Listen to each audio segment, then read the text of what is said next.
မင်္ဂလာပါဒါကတော့ကျွန်တော်တို့ဒီ28ရက်နေ့ကဖြစ်ပွားသွားတဲ့နေပြီးတော့ငလင်လေးမှာဒါကျွန်တော်တို့တောက်ချက်ရှိဒီကလေး3ယောက်ကျန်နေခဲ့တဲ့မိခင်တေးဆုံးပြီးတော့မှကလေး3ယောက်အဖွားနဲ့ကျန်နေခဲ့တယ်နော်ဒီအိမ်လေးကိုကျွန်တော်တို့အတင်းကိုဒီရင်းမိသားနေပြီးတော့မှကျန်ထားတဲ့အလှရှင်တွေရဲ့ကိုစားပေါ့ကိုစားကျွန်တော်တို့ကနေပြီးတော့မှအထီရောက်ဆုံးဖြစ်အောင်ဒါရောက်လှူဒန်းပေးခြင်းဖြစ်ပါတယ်လက်တလုံးကတော့ကလေးတွေအဖေကရှိတော့ဗောနော်ကလေးတွေပြန်ပါမှာတော့ဗောနော်အမေကတော့ဒီငလင်ဘေးမှာအော်ဒရိုင်းပြီးပြီးတော့မှဆုံးသွားတယ်အဖွားနဲ့ဒီကလေး3ယောက်ပဲကျန်နေခဲ့တယ်အဲ့ဒါကိုကျွန်တော်တို့အတင်းကိုလှူဒန်းပေးထားတဲ့လူရှင်လူမတွေကိုစားကျွန်တော်တို့စံတွေရန်တွေကလေးတွေအတွက်ဘဲနို့ဘူးတွေချိုရည်ဘူးတွေကျွန်တော်များလာရောက်လှူဒန်းပေးတာဖြစ်ပါတယ်အဲ့တော့ပြည်ပင်းပြည်ပကနေပြီးတော့မှကျွန်တော်တို့ကိုနောက်ထပ်လှူဒန်းပေးထားတဲ့အလှူငွေတွေထဲကနေပြီးတော့မှဒီအဖွားတို့အတွက်ပေါ့ကျွန်တော်များလှူငွေလှူဒန်းပေးမှာဝေ3သိန်းပေါ့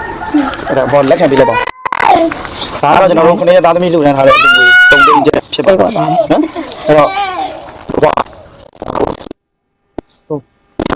နော်အဲ့တော့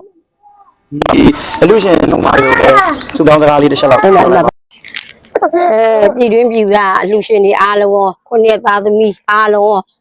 ဒီမကအခုလိုလာရောက်ပြီးတော့အကျိုးဆောင်ပြီးလှူဒန်းပြီးတဲ့သားတို့ဖွဲ့ရောအားလုံးအမေကကျေးဇူးတင်ပါတယ်ကျန်းကျန်းမာမာဆွမ်းချမ်းသာသာနဲ့အန်ဒီယကင်းဘေးရှင်းပြီးတော့ဒီမကလှူနိုင်တန်းနိုင်ပါသေးတယ်အမေကဆုပေးပါတယ်လူရှင်တို့ပါလေကျွန်တော်တို့အထီးရောက်တော့ဒါရမ်းမှုတစ်ခုဖြစ်ပါတယ်နောက်ထပ်လည်းကျွန်တော်တို့ဒီလိုမျိုးမြေပြင်မှာ